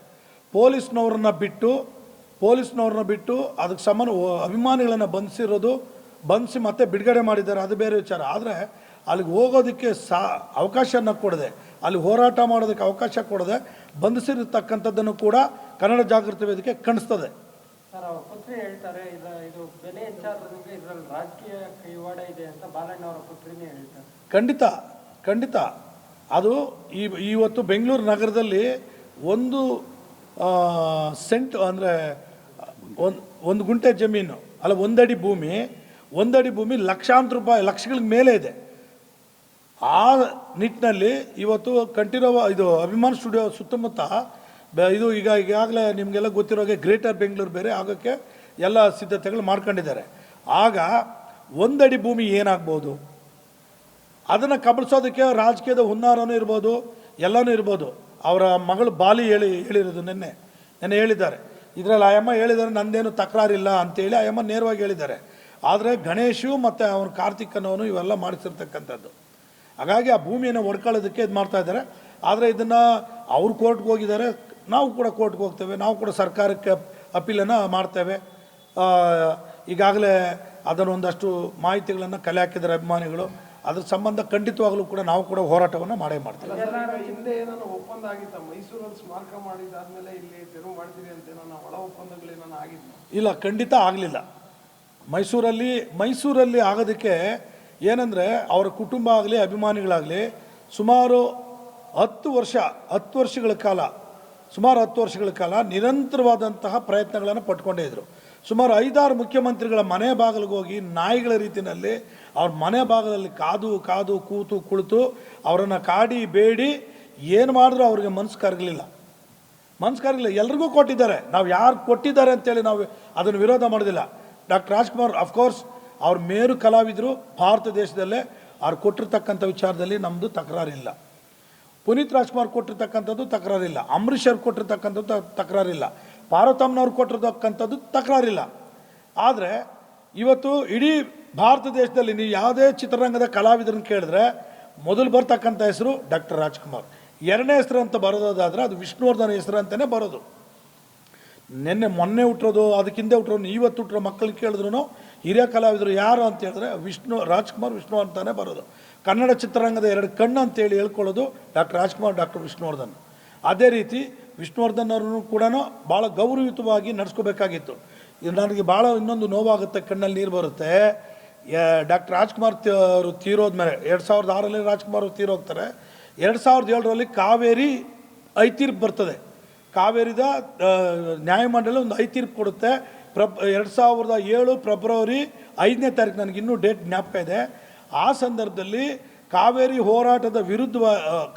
ಹೋರಾಟವನ್ನು ಯಾರು ಕೈಗೆತ್ಕೋಬೇಕು ಅಂತೇಳಿ ಆವತ್ತಿನ ದಿನ ಎಲ್ಲ ಚಿತ್ರರಂಗದ ಎಲ್ಲರೂ ಕೂಡ ಇದು ಮಾಡಿದಾಗ ಆವತ್ತು ವಿಷ್ಣುವರ್ಧನ್ ಅವರಿಗೆ ಆ ಒಂದು ಹೋರಾಟದ ಜವಾಬ್ದಾರಿಯನ್ನು ಅವ್ರ ಹೆಗಲ ಮೇಲೆ ಹಾಕ್ತಾರೆ. 2007 ಫೆಬ್ರವರಿ 5ನೇ ತಾರೀಕು ತೀರ್ಪು ಬಂದ ಆದಮೇಲೆ ಆವಾಗ ಅವರು ದೊಡ್ಡ ಕರ್ನಾಟಕ ಬಂದ್ ಮಾಡಿ ಒಂದು ದೊಡ್ಡ ಕಲಾವಿದರ ಒಂದು ನೇತೃತ್ವವನ್ನು ಡಾಕ್ಟರ್ ವಿಷ್ಣುವರ್ಧನ್ ಅವರು ವಹಿಸ್ಕೊಂಡು ರ್ಯಾಲಿಯನ್ನು ಮಾಡಿ ಸರ್ಕಾರದ ಗಮನವನ್ನು ಸೆಳೀತಾರೆ. ತದನಂತರ ಅವರು ಸಿನಿಮಾ ಒಂದು ಶೂಟಿಂಗ್ ಹೋಗ್ತಾರೆ. ಮಾತಾಡು ಮಲ್ಲಿಗೆ ಅಂತೇಳಿ ಒಂದು ಶೂಟಿಂಗ್ ಎಲ್ಲಿ ಊಟಿನಲ್ಲಿ. ಆ ಸಂದರ್ಭದಲ್ಲಿ ಶೂಟಿಂಗ್ ಮುಗಿಸ್ಬಿಟ್ಟು ಇವರು ಪ್ರೆಸ್ ಮೀಟ್ ಮಾಡಬೇಕು. ಊಟಿನಲ್ಲಿ ಪ್ರೆಸ್ ಮೀಟ್ ಮಾಡುವಾಗ ಪತ್ರಕರ್ತರ ಮುಂದೆ ಹೇಳಿಕೆ ಕೊಡ್ತಾ ಇರ್ತಾರೆ ಸಿನಿಮಾದ ಬಗ್ಗೆ. ಆ ಸಂದರ್ಭದಲ್ಲಿ ಏಕಾಏಕಿ ತಮಿಳುನಾಡಿನ ಗೂಂಡಾಗಳು ಒಂದಷ್ಟು ಜನ ಒಂದು ಚಲನಚಿತ್ರ ಕಲಾವಿದರಂದರೆ ಅಂದರೆ ವಿಜಯಕಾಂತ್ ಅಭಿಮಾನಿ ಅವ್ರ ಪಕ್ಷದವರು ಏಕಾಏಕಿ ನುಗ್ಗಿ ವಿಷ್ಣುವರ್ಧನ್ ಅವರ ಕತ್ನಪಟ್ಟು ಹಿಡ್ಕೊಂಡು ಅವ್ರ ಮೇಲೆ ಹಲ್ಲೆ ಮಾಡ್ತಾರೆ. ಪಕ್ಕದಲ್ಲಿದ್ದಂಥ ಸುಹಾಸಿನಿ ಅವರು ಹೇಳ್ತಾರೆ, ಅವ್ರು ದೊಡ್ಡ ಕಲಾವಿದರಪ್ಪ, ಅವ್ರ ಮೇಲೆ ಹಂಗೆಲ್ಲ ಮಾಡಬಾರ್ದು, ಅವ್ರು ಕನ್ನಡದ ಸೂಪರ್ ಸ್ಟಾರು, ಹಂಗೆಲ್ಲ ಮಾಡಬಾರ್ದು ಅಂತೇಳಿ ಆವತ್ತಿನ ಕರುಣಾನಿಧಿಯವರು ಮತ್ತು ಆವತ್ತಿನ ವಿಜಯಕಾಂತ್ ಅವ್ರಿಗೆಲ್ಲ ಹೇಳಿ ಆ ಜಗಳವನ್ನು ಬಿಡಿಸ್ತಾರೆ. ಇದು ಎಷ್ಟೋ ಜನಕ್ಕೆ ಗೊತ್ತಿಲ್ಲ. ಆವತ್ತು ನಾವು ಇದೇ ಕನ್ನಡ ಜಾಗೃತಿ ವೇದಿಕೆಯಿಂದ ಅತ್ತಿಬೆಲೆ ಗಡಿ ಭಾಗದಲ್ಲಿ ಗಡಿ ಬಂದ್ ಮಾಡಿ ನಾವು ಹೋರಾಟವನ್ನು ಮಾಡಿದ್ವಿ, ವಿಷ್ಣುವರ್ಧನ್ ಅವರ ರಕ್ಷಣೆ ಕೊಡಬೇಕು ಅಂತೇಳಿ. ಈ ರೀತಿಯಾದಂಥ ಸಮಸ್ಯೆಗಳನ್ನು ಹೆಗಲ ಮೇಲೆ ಹೊತ್ಕೊಂಡು ಹಲ್ಲೆಗಳನ್ನು ಮಾಡಿಸ್ಕೊಂಡು ಕನ್ನಡಿಗರಿಗಾಗಿ ಕರ್ನಾಟಕಕ್ಕಾಗಿ ಹೋರಾಟ ಮಾಡಿದಂತಹ ಒಬ್ಬ ಕಲಾವಿದನಿಗೆ ಕರ್ನಾಟಕ ರಾಜ್ಯ ಸರ್ಕಾರ ಅಥವಾ ಕರ್ನಾಟಕ ಸಂಬಂಧಪಟ್ಟಂಥ ಇಲಾಖೆಗಳು ಯಾವ ರೀತಿ ನಡೆಸ್ಕೊಂಡಿದ್ದಾವೆ ಅಂತ ನೋಡಿದಾಗ ನಿಜವಾಗಲೂ ಅವರಿಗೆ ಮಾಡಿರ್ತಕ್ಕಂಥದ್ದು ಶೂನ್ಯನೇ. ಏನೋ ಅಭಿಮಾನಿಗಳ ಒತ್ತಡದ ಮೇರೆಗೆ ಮಾಡಿರ್ತಕ್ಕಂಥದ್ದೇ ಹೊರತು ಮನಪೂರ್ವಕವಾಗಿ ಇವರು ಒಬ್ಬ ಕಲಾವಿದರಪ್ಪ, ಇವ್ರ ಮೇರು ಕಲಾವಿದರಪ್ಪ, ಇವ್ರು ಏನೋ ಮಾಡ್ಬೇಕಂತೇಳಿ ಯಾರೂ ಮಾಡಲಿಲ್ಲ, ಯಾವ ಸರ್ಕಾರನೂ ಮಾಡಲಿಲ್ಲ. ಏನೇ ಆಗಿದ್ರು ಅದು ಅಭಿಮಾನಿಗಳು ಒತ್ತಾಯಪೂರ್ವಕವಾಗಿ ಮಾಡ್ತಕ್ಕಂಥದ್ದು ಅಷ್ಟೇ. ಚಿತ್ರರಂಗ ಯಾಕೆ ಸರ್ ಸುಮ್ಮನೆ ಇದೆ, ಇದ್ರ ಬಗ್ಗೆ ಯಾರೋ ಧ್ವನಿನೇ ಎತ್ತಿಲ್ಲ? ಚಿತ್ರರಂಗದಲ್ಲಿ ಕೆಲವರು ಸುದೀಪ್ ಇರ್ಬೋದು, ಒಂದಷ್ಟು ಜನ ಯಾರು ಸಣ್ಣ ಪುಟ್ಟ ಕಲಾವಿದರು ಮಾತಾಡ್ಬೋದು ಅಷ್ಟೇ. ಸುದೀಪ್ ಅವರು ಕೂಡ ಅವ್ರ ಪಾಪ ಅವ್ರು ನಾವು ಏನು ಹೇಳ್ಬಾರ್ದು, ಅವರು ಕೂಡ ಸ್ಮಾರಕವನ್ನು ಕಟ್ಟೋದಕ್ಕೆ ನಾನು ಮುಂದೆ ನಿಂತ್ಕೋತೀನಿ ಅಂತೇಳಿ ಪಾಪ ಅವ್ರು ಕೇಳಿದರು. ಅವರ ಕುಟುಂಬದವರು ಒಪ್ಕೊಳ್ಳಿಲ್ಲ. ಆಮೇಲೆ ಅವರು ಕೂಡ 2-3 ಬಾರಿ CMನ ಭೇಟಿ ಮಾಡಿದ್ದಾರೆ, ಸಿದ್ದರಾಮಯ್ಯನವ್ರನ್ನ ಭೇಟಿ ಮಾಡಿದ್ದಾರೆ. ಮತ್ತು ನಮ್ಮ ಬಸವರಾಜ ಬೊಮ್ಮಾಯಿ ಅವರು CM ಆಗಿದ್ದಾಗ ಅವ್ರನ್ನೂ ಕೂಡ ಹೋಗಿ ಭೇಟಿ ಮಾಡಿ ಮಾತನಾಡಿದ್ದಾರೆ ಸ್ಮಾರಕದ ವಿಚಾರದಾಗಿ. ಅದರಲ್ಲಿ ಎರಡನೇ ಮಾತಿಲ್ಲ. ಒಂದಷ್ಟು ಜನ ಪ್ರತ್ಯಕ್ಷವಾಗಿ ಪರೋಕ್ಷವಾಗಿ ಅವ್ರಿಗೆ ಸಹಕಾರವನ್ನು, ಅವ್ರ ಬೆಂಬಲವನ್ನು ವ್ಯಕ್ತಪಡಿಸಿದ್ದಾರೆ. ಆದರೆ ನೇರವಾಗಿ ನಿಂತ್ಕೊಂಡು ಮಾಡಿದ್ದು ಸುದೀಪ್ ಒಬ್ಬರೇ. ಇನ್ನೆಲ್ಲ ಪರೋಕ್ಷವಾಗಿ ಬೆಂಬಲವನ್ನು ಕೊಟ್ಟಿದ್ದಾರೆ. ಆಮೇಲೆ ಭಾಳ ಖುಷಿ ಅಂತ ಹೇಳಿದ್ರೆ ನಮ್ಮ ಹ್ಯಾಟ್ರಿಕ್ ಇರೋ ಶಿವರಾಜ್ ಕುಮಾರ್ ಅವರು ಅವ್ರ ಸ್ಮಾರಕ ಬೆಂಗಳೂರಲ್ಲಾಗಲಿ ಕಂಠೀರವ ಸ್ಟುಡಿಯೋದಲ್ಲೇ ಆಗಲಿ ನನ್ನ ಇದೇನು ಇಲ್ಲ ಅಂತೇಳಿ ಹೇಳಿದ್ದಾರೆ. ಅದನ್ನು ನಾನು ಇವತ್ತು ನಿಮ್ಮ ಮುಂದೆ ಅದನ್ನು ಕೋಟ್ ಮಾಡಿ ಹೇಳಿದ್ದೀನಿ. ಮೇರು ನಟ ಡಾಕ್ಟರ್ ರಾಜ್ಕುಮಾರ್ ಅವರ ಸುಪುತ್ರರೇ ಅದು ಹೇಳಿದ್ದಾರೆ. ಅವರ ಅಂಬರೀಷ್ ಅವ್ರ ಪಕ್ಕದಲ್ಲೇ ಅವರ ಸಮಾಧಿ ಆಗಲಿ ಅಂತೇಳಿ ಪತ್ರಕರ್ತರು ಕೇಳಿರ್ತಕ್ಕಂಥ ಪ್ರಶ್ನೆಗೆ ಅವರು ಉತ್ತರ ಕೊಡ್ತಾರೆ. ಹಾಗಾಗಿ ಅದನ್ನು ಅದನ್ನು ನಾನು ಇವತ್ತು ನಿಮ್ಮ ಮುಂದೆ ಹೇಳಿರ್ತಕ್ಕಂಥದ್ದು. ಹಾಗಾಗಿ ವಿಷ್ಣುವರ್ಧನ್ ಅವರ ಏನು ಸ್ಮಾರಕವನ್ನು ಅಲ್ಲಿ ತಕರಾರು ಮಾಡೋ ಜಾಗ ಇರೋದ್ರಿಂದ ಇಲ್ಲೇ ಕಂಠೀರವ ಸ್ಟುಡಿಯೋದಲ್ಲಿ ಕೊಡಲಿ ಅಂತ ನನ್ನೊಂದು ಅಭಿಪ್ರಾಯ, ಒತ್ತಾಯ. ಮುಂದೆ ನಿಮ್ಮ ಹೋರಾಟ ಯಾರು ಸರ್ ಇದೇನು? ಈಗಾಗಲೇ ಬೆಳಗ್ಗೆ ಡಾಕ್ಟರ್ ವಿಷ್ಣು ಸೇನಾ ಸಮಿತಿ ಅಧ್ಯಕ್ಷ ನಮ್ಮ ಸಹೋದರ ವೀರಕಪುತ್ರ ಶ್ರೀನಿವಾಸ್ ಹತ್ರ ಒಂದು ಸುತ್ತ ಮಾತುಕತೆ ಆಗಿದೆ. ಇವತ್ತು ಏನು ಮಾಡೋಣ ಹೇಗೆ ಅಂತೇಳಿ ನಾವು ಪತ್ರಿಕಾಗೋಷ್ಠಿ ಮಾಡ್ತಾ ಇದ್ದೋಣ, ಮಾತಾಡಿಬಿಡಿ ನೀವು, ನಂತರ ಮಾತಾಡೋಣ. ಒಂದು ಕಡೆ 2-3 ದಿನದಲ್ಲಿ ಕೂತ್ಕೊಂಡು ಮಾತಾಡಿ ಒಂದು ದೊಡ್ಡ ಮಟ್ಟದ ತೀರ್ಮಾನ ತೆಗೆದುಕೊಳ್ಳೋಣ ಅಂತೇಳಿ ಹೇಳಿದ್ದಾರೆ. ಹಾಗಾಗಿ ಎಲ್ಲ ಕಲಾವಿದರ ಅಭಿಮಾನಿಗಳನ್ನು, ಎಲ್ಲ ಕಲಾವಿದರು including doctor Rajkumar, doctor Vishnuvardhan, Ambareesh, Shivaraj Kumar, Sudeep ಇರ್ಬೋದು, ದರ್ಶನ್ ಇರ್ಬೋದು, ಆ ಕಡೆ ನಮ್ಮ ಧ್ರುವ ಸರ್ಜಾ ಇರ್ಬೋದು, ಎಲ್ಲ ನಮ್ಮ ಗಣೇಶ್ ಇರ್ಬೋದು, ದುನಿಯಾ ವಿಜಯ್ ಇರ್ಬೋದು, ಆಮೇಲೆ ನಮ್ಮ ನೆನಪಿರಲ್ಲಿ ಪ್ರೇಮ್ ಇರ್ಬೋದು, ತುಂಬ ಜನ ಇದ್ದಾರೆ, ತುಂಬ ದೊಡ್ಡ ದೊಡ್ಡ ಕಲಾವಿದರಿದ್ದಾರೆ. ಅವರೆಲ್ಲರ ಅಭಿಮಾನಿಗಳನ್ನು, ಪುನೀತ್ ರಾಜ್ಕುಮಾರ್ ಅಭಿಮಾನಿಗಳಿರ್ಬೋದು, ಎಲ್ಲ ಕಲಾವಿದರ ಅಭಿಮಾನಿಗಳನ್ನು ಒಂದು ಕಡೆ ಸೇರಿಸಿ ಇದು ಕನ್ನಡದ ಕಲಾವಿದನಿಗಾಗಿರ್ತಕ್ಕಂಥ ಅವಮಾನ ಇದು. ಇದನ್ನು ಎಲ್ಲ ಕನ್ನಡ ಅಭಿಮಾನಿ ಸಂಘದ ಅಭಿಮಾನಿಗಳು ವಿರೋಧ ಮಾಡಬೇಕು ಅಂತೇಳಿ ನಾನು ಈ ಪೂರ್ವಕವಾಗಿ ನಿಮ್ಮ ಮುಖಾಂತರ ಕೇಳ್ಕೊತಾ ಇದ್ದೀನಿ. ನಮ್ಮ ಎಲ್ಲ ವಿಷ್ಣು ಅಭಿಮಾನಿಗಳಿಗೆ ಒಂದು ಕೇಳ್ಕೊಳ್ಳೋದೇನೆಂದರೆ, ಎಲ್ಲೇ ಆಗಲಿ ಯಾರೇ ಆಗಲಿ ಪ್ರತಿಭಟನೆ ಆಗಲಿ ಏನೇ ಒಂದು ಕಾರ್ಯಕ್ರಮ ಇಟ್ಕೊಂಡ್ರು ಎಲ್ಲ ಎಲ್ಲಿದ್ದರೂ ಮೂಲೆಗೆ ಎಲ್ಲೋ ಇದ್ರೂ ಎಲ್ಲ ಸೇರ್ಕೊಬೇಕು. ಅದೊಂದು ನಮ್ಮ ವಿಷ್ಣು ಅಭಿಮಾನಿಗಳು ಇವೆಲ್ಲ ಒಗ್ಗಟ್ಟು, ನಾವೊಂದು ಕಡೆ ಇನ್ನೊಂದು ಕಡೆ ಅಂತ ಯಾರು ಹೋಗಬೇಡಿ. ಇವತ್ತು ಎಲ್ಲ ಒಗ್ಗಟ್ಟಾಗಿ ಎಲ್ಲ ಸೇರಿ ಎಲ್ಲೇ ಆಗಲಿ ಎಲ್ಲರೂ ಕರ್ಕೊಂಡು ಒಗ್ಗಟ್ಟಿಂದ ಬನ್ನಿ. ವಿಷ್ಣು ಸೇನಾ ಸಮಿತಿಯಿಂದ ಇದೊಂದು ಹೇಳ್ತಾ ಇದ್ದೀವಿ. ಏನು ಇವತ್ತಿನ ದಿನ ಕನ್ನಡ ಜಾಗೃತಿ ವೇದಿಕೆಯಿಂದ ನಮ್ಮ ಅಧ್ಯಕ್ಷರು ಬಹಳ ನೋವಿನಿಂದ ಮಾತನಾಡಿದ್ದಾರೆ ಅನ್ನೋ ಸಂಗತಿ ನಿಮಗೆಲ್ರಿಗೂ ಗೊತ್ತಾಗಿದೆ. ನಾನು ನಿಮ್ಮಲ್ಲಿ ಕೇಳ್ಕೊಳೋದಿಷ್ಟ, ಮಾಧ್ಯಮದವರಿಗೆ ಅಲ್ಲ, ಒಬ್ಬ ಕರುಣಾಮಯಿ, ಒಬ್ಬ ಯಜಮಾನನಿಗೆ, ಒಬ್ಬ ಮೇರು ನಟ ಕಲಾವಿದನಿಗೆ ಇಷ್ಟೊಂದು ಅನ್ಯಾಯ, ರಾತ್ರೋರಾತ್ರಿ ಸಮಾಧಿನ ಧ್ವಂಸ ಮಾಡಿದ್ದಾರೆ ಅಂದರೆ ನಾವು ಯಾರಿಗೆ ಹೇಳ್ಕೊಂಡಿದ್ದೀವಿ? ಇದನ್ನು ಹಿಂದೆ ಇರ್ಬೋದು ಸರ್ಕಾರ, ಮುಂದೆ ಆಗಿರತ್ತ ಸರ್ಕಾರ, ಈಗಿರ್ತಕ್ಕಂಥ ಸರ್ಕಾರನ ಕೇಳೋದ ಅಲ್ಲ. ಯಾಕೆ ನಮ್ಮ ಕಲಾವಿದರೆಲ್ಲ ಸುಮ್ಮನೆ ಇದ್ದಾರೆ, ಯಾಕೆ ನಮ್ಮ ಅಭಿಮಾನಿಗಳೆಲ್ಲ ಸುಮ್ಮನೆ ಇದ್ದಾರೆ ಅನ್ನೋದೇ ನಮಗೆ ಒಂದು ಸಂಕಟ. ದಯವಿಟ್ಟು ಎಲ್ರಿಗೂ ಕೇಳ್ಕೊತಾ ಇದ್ದೀವಿ, ಈ ಕರುಣಾಮಯಿಗೆ ನಮಗೆ ಭಾಳಷ್ಟು ಚಿತ್ರಗಳಲ್ಲಿ ನಮಗೆ ಒಂದು ಒಳ್ಳೆಯ ಇದು ಕೊಟ್ಟಿದ್ದಾರೆ, ಸಂದೇಶ ಕೊಟ್ಟಿದ್ದಾರೆ ನಮ್ಮ ಅಣ್ಣನವರು. ಇದನ್ನೆಲ್ಲ ನಾವೆಲ್ಲ ಅರ್ಥಕೊಂಡಿದ್ದೀವಿ. ಯಾಕಂದರೆ ಕನ್ನಡ ಕಲಾವಿದರನ್ನ ಕೇಳ್ಕೊಳ್ಳೋದಿಷ್ಟೇ, ದಯವಿಟ್ಟು ನಾವೆಲ್ಲರೂ ಒಂದಾಗೋಣ. ಫಿಲಮ್ ಚೇಂಬರ್ ಇರ್ಬೋದು, ಕಲಾವಿದರಿರ್ಬೋದು, ಕನ್ನಡಿಗರಿರ್ಬೋದು, ಕನ್ನಡ ಸಂಘಗಳಿರ್ಬೋದು, ಎಲ್ಲರೂ ಒಂದಾಗೋಣ. ನಮ್ಮ ಅಣ್ಣನಿಗೆ ಒಂದು ಸಮಾಧಿಗೆ ಒಂದು ದಾರಿ ಅವರ ಇದಾದನಿಂದನೂ ಸಹ ಅವರಿಗೆ ಒಂದು ಅನ್ಯಾಯ ಆಗ್ತಾನೆ ಬಂದಿದೆ. ಎಲ್ಲ ಕಡೆ ಅನ್ಯಾಯ ಆಗ್ತಾನೆ ಬಂದಿದೆ. ಇದೊಂದು ನೋವಿನ ಸಂಗತಿ. ಇದನ್ನು ನಾವೆಲ್ಲ ಅರ್ಥಕೊಂಡು ಎಲ್ಲರೂ ಒಂದಾಗಿ ವಿಷ್ಣುವರ್ಧನ್ ಅವರಿಗೆ ನಾವು ಎಲ್ಲರೂ ಸೇರಿ ಸಪೋರ್ಟ್ ಮಾಡೋಣ, ಸಮಾಧಿಗೆ ಒಂದು ಜಾಗ ಕೊಡಬೇಕಂತ ಎಲ್ಲರೂ ಕೇಳೋಣ ಅಂತೇಳಿ ನನ್ನ ಮನೆ ಅದರಲ್ಲಿ ಎಲ್ರಿಗೂ ನಾವು ಕೇಳ್ಕೊಳ್ಳೋದೇನೆಂದರೆ, ಕಂಠೀರವ ಸ್ಟೇಡಿಯಮಲ್ಲಿ ಅವರಿಗೆ ಒಂದು ಸ್ಥಳ ಬೇಕು. ಯಾಕಂದರೆ ಈಗಾಗಲೇ ಮೊದಲಿಂದ ತಂಟೆ ತಗಲಾಗಲು ಬರ್ತಾನೆ ಇದೆ. ನೋಡಿ, ಕಂಠೀರವ ಭಾಳ ಸ್ವಚ್ಛತೆ ಇರ್ತಕ್ಕಂಥ ಜಾಗ, ಎಲ್ಲ ಮೇರು ನಟರಿರ್ತಕ್ಕಂಥ ಒಂದು ಜಾಗ, ಅಲ್ಲಿ ಅವ್ರಿಗೊಂದು ಸ್ಥಾನ ಕೊಡಬೇಕಂತೇಳಿ ತಮ್ಮಲ್ಲಿ ಮನವಿ ಮಾಡ್ಕೊಂತ ಎಲ್ರಿಗೂ ನಾವು ತಿಳಿಸ್ಕೊಡ್ತೀವಿ. ಎಲ್ರಿಗೂ ನಮಸ್ಕಾರ.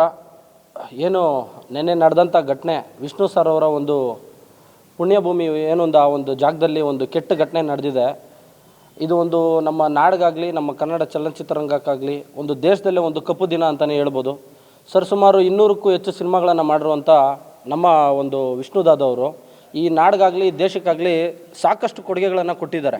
ಅದಾದಮೇಲೆ ಎಲೆಮರೆ ಕಾಯಿಯಂತೆ ಜನಗಳಿಗೂ ಸಹ ಕನ್ನಡ ಭಾಷೆ ವಿಚಾರ ಆಗಲಿ, ಗೋಕಾಕ್ ಚಳುವಳಿ ಆಗಿರಲಿ, ಕಾವೇರಿ ಹೋರಾಟ ಆಗಿರಲಿ, ಸಾಕಷ್ಟು ಹೋರಾಟಗಳಲ್ಲಿ ಪಾಲ್ಗೊಂಡು ಅವ್ರದ್ದೇ ಸಿನಿಮಾಗಳಲ್ಲಿ ಎಷ್ಟೋ ಯುವಕರುಗಳಿಗಾಗಿರಲಿ, ಮನೆ ಮಕ್ಕಳಿಗಾಗಿರಲಿ, ಹೆಣ್ಮಕ್ಳಿಗಾಗಿರಲಿ, ಅದಾದಮೇಲೆ ಭಾಷೆ ಮೇಲಿರುವಂಥ ಪ್ರೀತಿ ಆಗಿರಲಿ, ಕುಟುಂಬಗಳ ಮೇಲಿರುವಂಥ ಪ್ರೀತಿ ಆಗಿರಲಿ, ಸಂಬಂಧಗಳ ಮೇಲಿರುವಂಥ ಪ್ರೀತಿ ಆಗಿರಲಿ, ಈ ಒಂದು ಚಿತ್ರದ ಮುಖಾಂತರ ಅವ್ರು ಎಷ್ಟೋ ಜನಕ್ಕೆ ಮಾದರಿಯಾಗಿದ್ದರು. ಈ ಒಂದು ಮಹಾನ್ ವ್ಯಕ್ತಿಯ ಒಂದು ಪುಣ್ಯ ಭೂಮಿಯನ್ನು ಅನಧಿಕೃತವಾಗಿ ಇವತ್ತು ಬಂದು ನಿನ್ನೆ ರಾತ್ರಿ ಬಂದು ಸರಿಸುಮಾರು 2:30-3 ಗಂಟೆ ರಾತ್ರಿಯಲ್ಲಿ ಬಂದು ರಣಹೇಡಿಗಳ ಥರ ಬಂದು ಧ್ವಂಸ ಮಾಡಿಬಿಟ್ಟು ಹೋಗಿದ್ದಾರೆ. ಇವ್ರ ಜೊತೆಯಲ್ಲಿ ಅಖಂಡ ಕರ್ನಾಟಕ ವಿಷ್ಣು ಸರ್ ಅಭಿಮಾನಿಗಳ ಜೊತೆಲಿ ಇರ್ತಾರೆ. ಅದೇ ರೀತಿ ನಾನು ಸಹ ನಮ್ಮ ಅಖಿಲ ಕರ್ನಾಟಕ ಧ್ರುವ ಸರ್ಜಾ ಅಭಿಮಾನಿಗಳು, ಅದೇ ರೀತಿ ಧ್ರುವ ಅಣ್ಣವರ ಅಭಿಮಾನಿಗಳು, ಕನ್ನಡ ಚಲನಚಿತ್ರರಂಗ ವಿಷ್ಣು ಸರ್ ಅಭಿಮಾನಿಗಳ ಜೊತೆಲಿ ಇರುತ್ತೆ. VSSನ ಅಧ್ಯಕ್ಷರಾದಂತಹ ವೀರಕಪುತ್ರ ಶ್ರೀನಿವಾಸ್ ಅವ್ರ ಜೊತೆಲಿ ನಾವಿದ್ದೀವಿ. ಮುಂದಿನ ನಿಮ್ಮ ನಡೆ ಏನಿದೆ ಅದ್ರ ಜೊತೆಲಿ ನಾವು ಇರ್ತೀವಿ. ನೀವು ಯಾವುದೇ ರೀತಿಯಾದಂಥ ಒಂದು ಸ್ಟ್ಯಾಂಡನ್ನು ತೊಗೊಳ್ಳಿ, ನಾವು ನಿಮ್ಮ ಜೊತೆಲಿ ಇರ್ತೀವಿ. ಇಲ್ಲ ಇವಾಗ ನಮ್ಗೆ ಅಭಿಮಾನ್ ಸ್ಟುಡಿಯೋದಲ್ಲಿ ನೀವು ಕೊಡೋಕ್ಕಾಗಿಲ್ಲ, ಕಂಠೀರೋ ಸ್ಟುಡಿಯೋದಲ್ಲೇ ಎಲ್ಲಾದರೂ ಒಂದು ಕಡೆ ವಿಷ್ಣು ಸರ್, ಇವತ್ತು ರಾಜ್ಕುಮಾರ್ ಅವ್ರದ್ದಿದೆ, ಅದಾದಮೇಲೆ ಪುನೀತ್ ಸರ್ದಿದೆ, ಅಂಬರೀಷ್ ಅವ್ರದ್ದಿದೆ, ಇವತ್ತು ಇವರು ಕೂಡ ಸಾಧಕರಲ್ವಾ. ಇದರಲ್ಲಿ ನಮ್ದು ಯಾವುದೇ ರೀತಿ ತಕರಾರಿಲ್ಲ, ಭಿನ್ನಾಭಿಪ್ರಾಯ ಇಲ್ಲ. ಯಾವುದೇ ಅಭಿಮಾನಿಗಳು ರಾಜ್ಕುಮಾರ್ ಕುಟುಂಬದವರಾಗಿರಲಿ, ರಾಜ್ಕುಮಾರ್ ಸರ್ ಅಭಿಮಾನಿಗಳಾಗಿರಲಿ, ಪುನೀತ್ ಸರ್ ಅಭಿಮಾನಿಗಳಿಗಾಗಲಿ ಅಲ್ಲಿ ಕೊಟ್ಟರೆ ಸಂತೋಷನೇ. ಎಷ್ಟೋ ಸರಿ ಈ ವಿಚಾರವಾಗಿ ಶಿವರಾಜ್ ಕುಮಾರ್ ಅವರು ಮಾತಾಡಿದ್ದಾರೆ. ಅದೇ ರೀತಿ ಈಗಿನ ನಾಯಕ ನಟರಲ್ಲಿ ಪುನೀತ್ ಸರ್ ಇದ್ದಾಗೂ ಸಹ ಅವ್ರಿಗೆ ಒಳ್ಳೆ ಸ್ಥಾನಮಾನಗಳು ಸಿಗಬೇಕಾಯ್ತು ಅಂತೇಳಿ ಎಷ್ಟೋ ಕಡೆ ಮಾತಾಡಿದ್ದಾರೆ.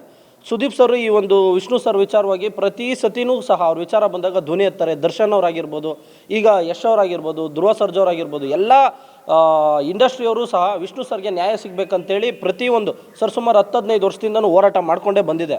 ಇವತ್ತು ರಾತ್ರೋರಾತ್ರಿ ಗೊತ್ತಿಲ್ದಿರ ಈ ಒಂದು ರಣಹೇಡಿಗಳು ನಮ್ಮ ನಾಡಿನಲ್ಲೇ ಹುಟ್ಟದಂಥ ಮಹಾನ್ ಕಲಾವಿದ, ಎಷ್ಟೋ ಜನರಿಗೆ, ಎಷ್ಟೋ ಕುಟುಂಬಗಳಿಗೆ ದಾರಿದೀಪ ಆಗಿದ್ದಂಥ ವಿಷ್ಣು ಸರ್ ಅವ್ರಿಗೆ ಅವಮಾನ ಮತ್ತು ಅಪಮಾನ ಮಾಡಿದೆ. ಇವತ್ತು ಇವರು ಈ ಒಂದು ಸ್ಮಾರಕವನ್ನು ಕೆಡವಿದ್ದಾರೆ. ಅಭಿಮಾನಿಗಳು ಮನಸ್ಸು ಮಾಡಿದರೆ ಆವತ್ತೇ ದುಡ್ಡು ಕೊಟ್ಟು ಆ ಒಂದು ಸ್ಮಾರಕನ ಉಳಿಸ್ಕೊಂಡು ದೊಡ್ಡದಾಗೆ ಕಟ್ತಾಯಿದ್ರು. ಸರ್ಕಾರ ನಂಬಿ ವಿಫಲ ಆದರು. ಅಲ್ಲಿನ ಒಂದು ರಾಜಕಾರಣಿಗಳ ಒಂದು ದುರುದ್ದೇಶದಿಂದ, ಒಂದಷ್ಟು ಜನರ ಒಂದು ದುಡ್ಡಿನ ಆಸೆಯಿಂದ ಇವತ್ತು ವಿಷ್ಣು ಸರ್ ಸ್ಮಾರಕ ಈ ಒಂದು ಗತಿಗೆ ಬಂದು ನಿಂತಿದೆ. ಎಷ್ಟೋ ಸತಿ ನಾವು ಸಹ ಇಂಟರ್ವ್ಯೂಗಳಲ್ಲಿ, ಪೇಪರ್ಗಳಲ್ಲಿ ನಾವಿನ್ನೂ ಚಿಕ್ಕ ಹುಡುಗರಾಗಿದ್ದಾಗೂ ನಾವು ಕೇಳ್ಕೊಂಬಂದಿದ್ದೀನಿ ವಿಷ್ಣು ಸರ್ ಅವ್ರ ಮೇಲೆ ಆಗ್ತಾ ಇದ್ದಂಥ ದೌರ್ಜನ್ಯಗಳು, ದಬ್ಬಾಳಿಕೆಗಳು, ಅದಾದಮೇಲೆ ಅವ್ರ ಮೇಲೆ ನಡೆದಂಥ ಒಂದಷ್ಟು ಕೊಲೆಗೆ ಯತ್ನ ಪ್ರಯತ್ನಗಳು ಎಷ್ಟೋ ಅವ್ರು ಬದುಕಿದ್ದಾಗೂ ಸಹ ನಡೆದಿದೆ. ಇವತ್ತು ಇವರು ವಿಷ್ಣು ಸರ್ ನಮ್ಮ ನಗಲಿ 15 ವರ್ಷ ಆದರೂ ಸಹ ಈಗಲೂ ಈ ಥರ ನಡೀತಾ ಇರೋದು ಒಂದು ಕರಾಳ ದಿನ. ನಮ್ಮ ಇಂಡಸ್ಟ್ರಿಗೆ ಒಂದು ಕಪ್ಪು ಚಿಕ್ಕೆ ಇದು.